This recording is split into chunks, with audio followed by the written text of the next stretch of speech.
You are one step away from the thing that you wanted, and you stopped. You tried once, twice, maybe even a handful of times. It didn't work, and you let those few failed attempts mean that you can't do it. So you turned it into a permanent story. Yeah, that ain't happening. Yeah, I just can't do it. That's what I need to talk to you about today. That story. It might be the most expensive thing you'll ever tell yourself. By the end of this video, 3 things. 1, you'll understand the real reason your brain talks you into quitting before the payoff. 2, I'm going to walk you down the 2 roads in front of you right now and show you exactly where each one ends. And 3, I'll clear up a contradiction that's probably been sabotaging you from underneath the surface. How to be relentless and at the same time stop forcing the outcome. Now, really quick before we get into today's video, if this video helped you even a little bit, like and subscribe to the channel so you don't miss the next one. And if you want to support what we're building here, we're on Patreon. You can find the link in the description below. Now let's get into today's video.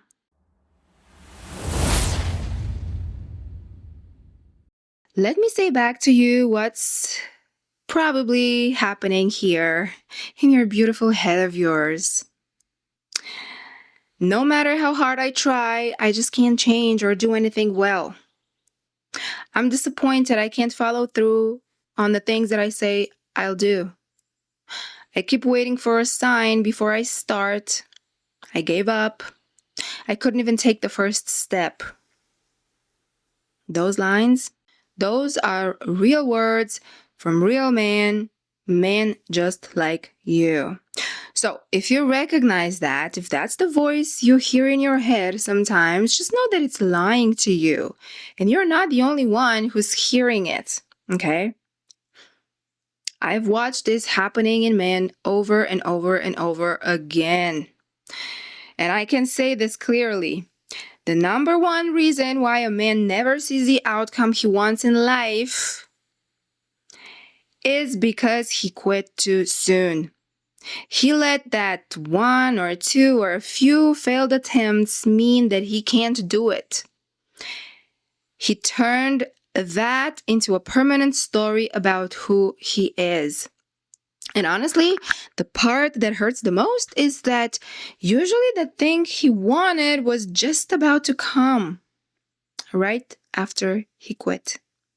So if he just stayed 1 more week, if he just had 1 more honest conversation, maybe if he just did 1 more rep, if he would just take like 1 more action, 1 step. But he turned around right before the door opened. And then he spent years using "it didn't work" as a reason that he was actually right to stop. So let me show you now the 2 roads I was telling you in the beginning, because you're most likely standing on one of them right now, whether you want to admit it or not. Road number 1 is the road you're already on if nothing changes. And I'm not here to sugarcoat this for you, because you wrote to me yourselves. You said, another year passes and another and another and another, and you find yourself in the exact same spot. You experience the same loneliness, the same scrolling for hours, the same numbing, either through drinking or sometimes drugs or sometimes binging on adult content or spending hours playing video games to quiet the same fears. And as a result, no real intimacy. The relationship you never started, or if you're already in a relationship, you've never had the courage to be fully honest inside.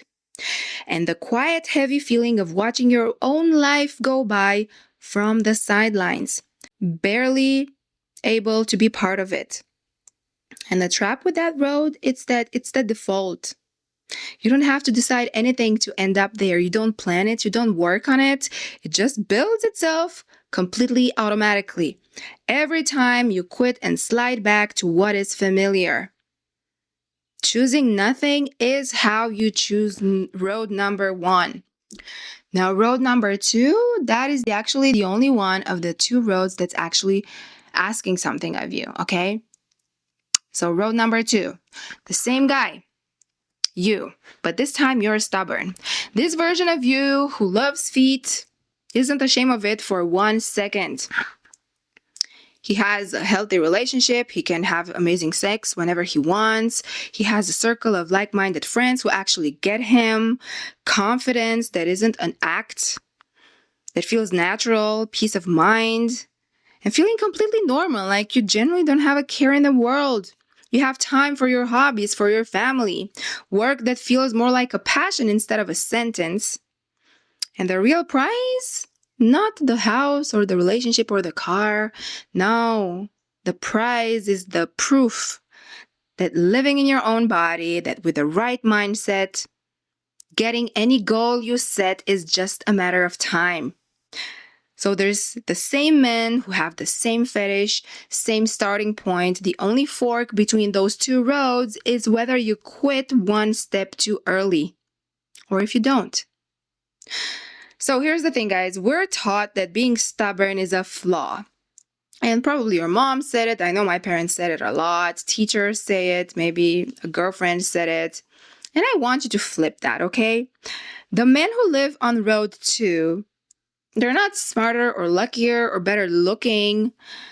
The only thing that they have for sure is that they are hard to discourage. They got that kind of stubbornness that refuses to let a few bad days write the ending. I call it stubborn, you may call it relentless, whatever you want to call that. It sits under every single result you admire in other men and other people in general, really. And listen, if you want something with your whole heart, if every cell in your body is telling you, I want this, what it means is that you are meant to have that. It's your birthright. It's not something that you should feel guilty or ashamed of. Okay? A certain job, a certain achievement, a certain lifestyle, a romantic relationship, or a marriage with kids, more money, more financial freedom, right? A house, a car, a vacation. Literally, the sky is the limit because we live in an infinite universe. And resources aren't limited, even though society wants us to believe they are. And it can be the things you wrote to me yourself too. To feel loved, to feel wanted, to feel needed, to feel normal, like you don't have a care in the world. That pull you feel towards is a map, and you shouldn't be ashamed of it, okay? Just follow where it points. Now, here's where your brain comes in, and this is the good news. When you focus on what you need to do each day, step by step, to get your outcome, your brain will start finding ways to guide you towards it. In the previous video, I mentioned the reticular activating system. But it can also work in your favor, you know? It can also serve you instead of just working against you. That part of your brain is like a filter that decides every second what you notice and what you ignore. Because we're drowning in information every single moment, and we would literally lose our minds if we would just absorb all of that. So that part of the brain only lets come through what you flagged as important. The reticular activating system is the reason that the second you start thinking about a certain car, you suddenly see it on every street. And the thing is, the car was always there. It's just your filter opened up to it. So your neurological system can also work for you, not just against you. But it works for you when you're aligned. And that means take a look at yourself. Take a look at your identity, at your values, at your behavior, your daily actions, and make sure they do line up with the result you want to create. Train your brain to look for the evidence that it is possible, all right? Try to see other men doing it and you yourself doing it, putting one foot in front of the other and feeling good about it, knowing that it will happen until you start seeing the shift. And trust me, it will happen. And this is exactly where usually men are out of alignment without even realizing it. You tell me you want the connection. You tell me you want a real relationship. You tell me you want a woman who gets you. Okay, great. But now look where your hours actually go. Because for most guys, the majority of your free time goes into the screen. Scrolling Instagram, scrolling TikTok, YouTube, spending hours on a video game. So you think you value connection, but your behavior is saying something else entirely. Your behavior says that you value the screen, that video game, because that's where you put your focus. That's what takes the spotlight. And the truth is, your brain doesn't listen to what you say you want. It just watches where your attention goes, and it treats that as an instruction. And remember the reticular activating system? Well, every hour you put into the scroll, you're telling it loud and clear, this is what's important to me. So it goes out and gets you more of that. More to scroll, more to numb out with. It can't hand you connection because connection is not where you put your attention on.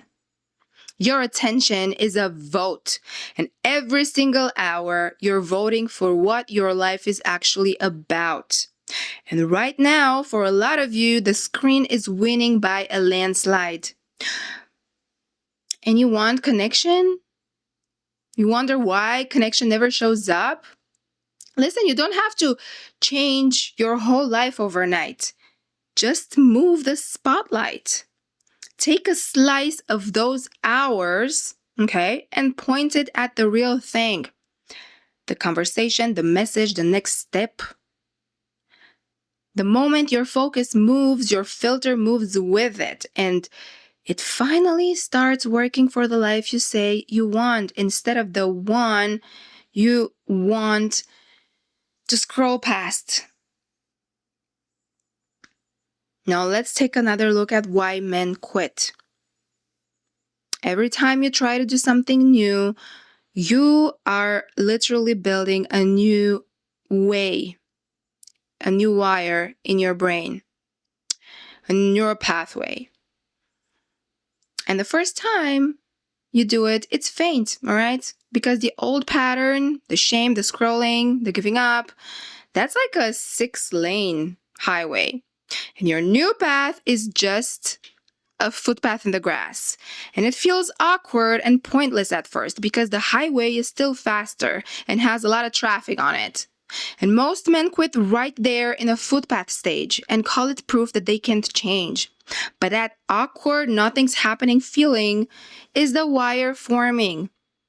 And walk in enough times and the footpath becomes the new highway. The men who made it didn't feel more ready than you. They just kept walking the footpath when it still felt like nothing was happening. And I want to take something off your shoulders. That heaviness, the wall of resistance right before a breakthrough. It's not a very complicated explanation. It's pretty boring, actually. The thing is, your brain runs on energy. And your brain is built to keep you in the known and automatic because it knows it's cheap and it's safe. So when you push towards something new, it's going to push back.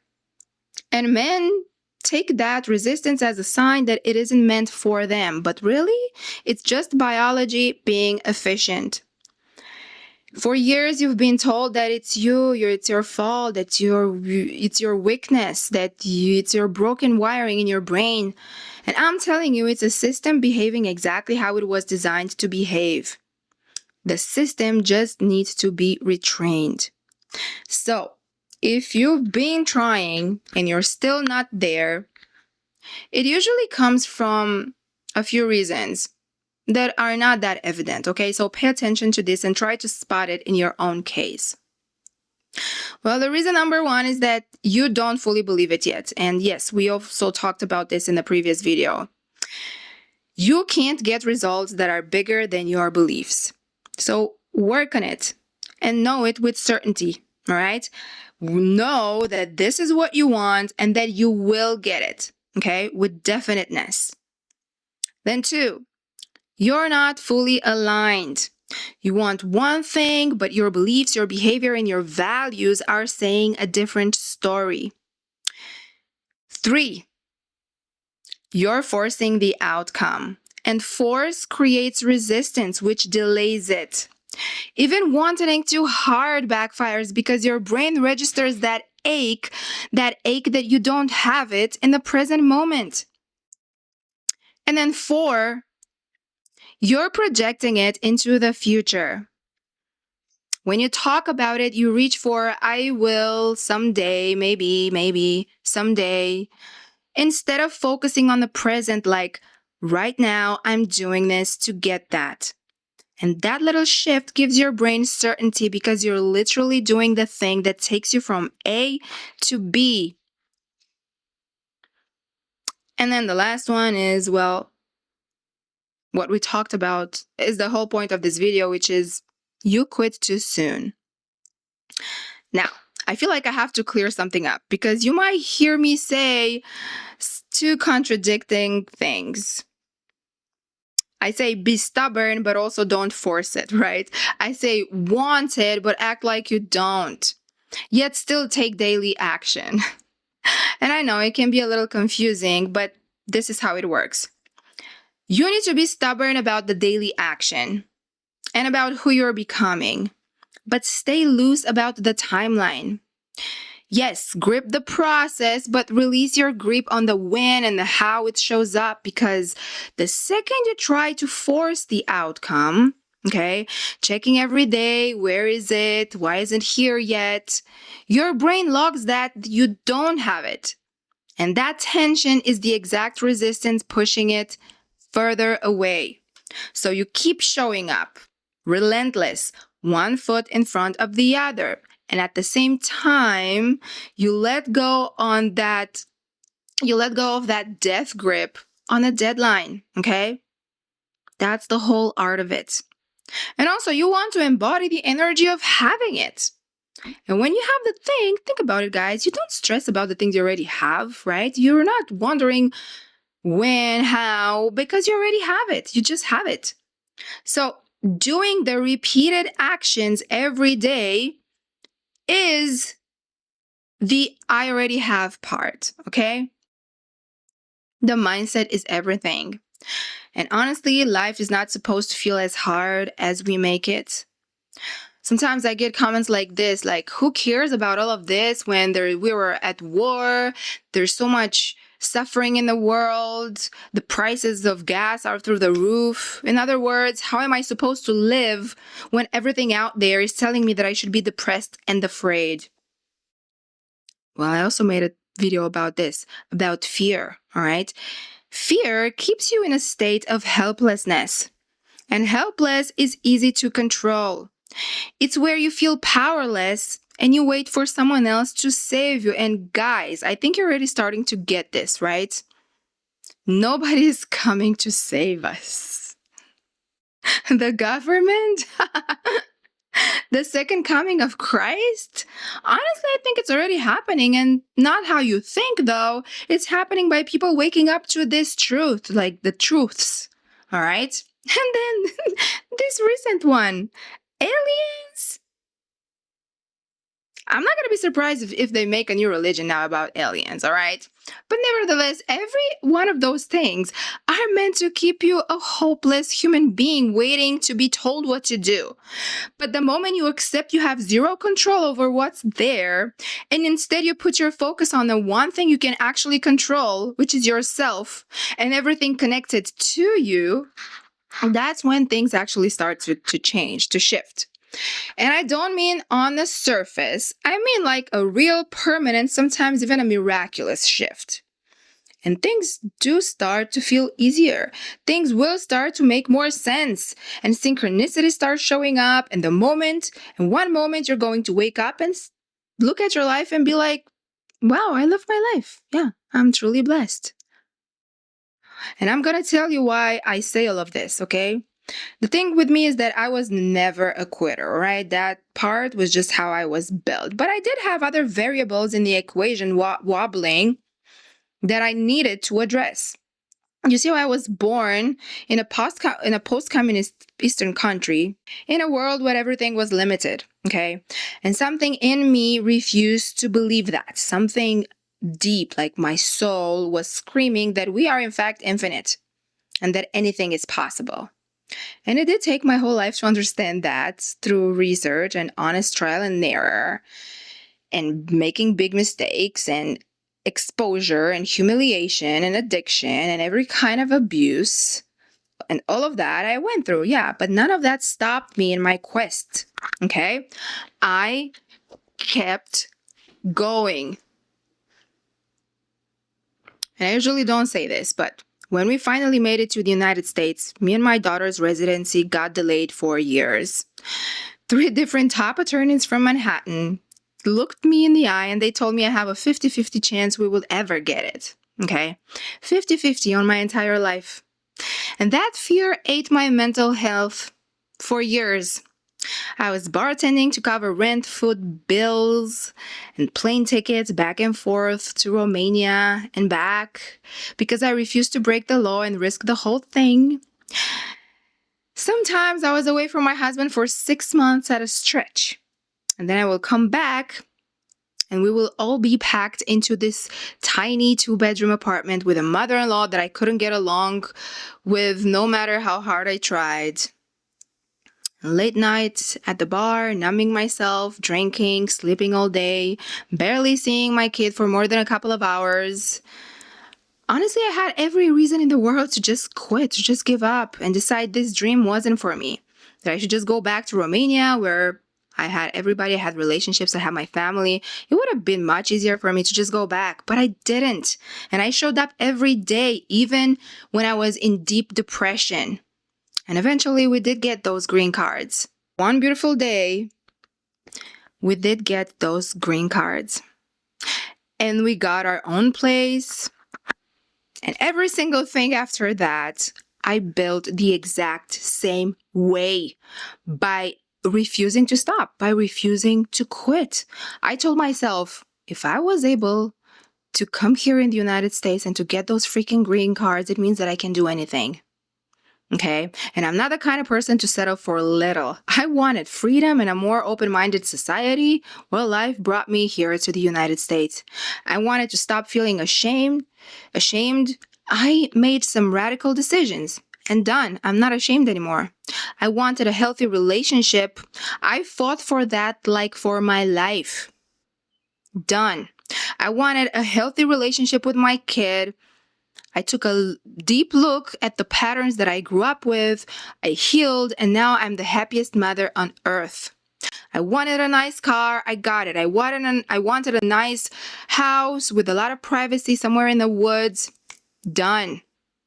I wanted to be in a very specific band. And the universe delivered that to me in the most unexpected way. And I am actually telling the whole story inside the 14-day self-command reset this week.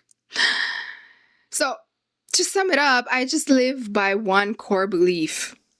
If I can get it, I will get it. Everything I could ever want. I already have everything I want. And I'm truly, truly grateful for my life. And make no mistake, it wasn't easy to get here, but I did it. And if I could do it, so can you. You're not further from your thing than I was from mine. Standing in a 2-bedroom apartment with a 50-50 verdict on my future, okay?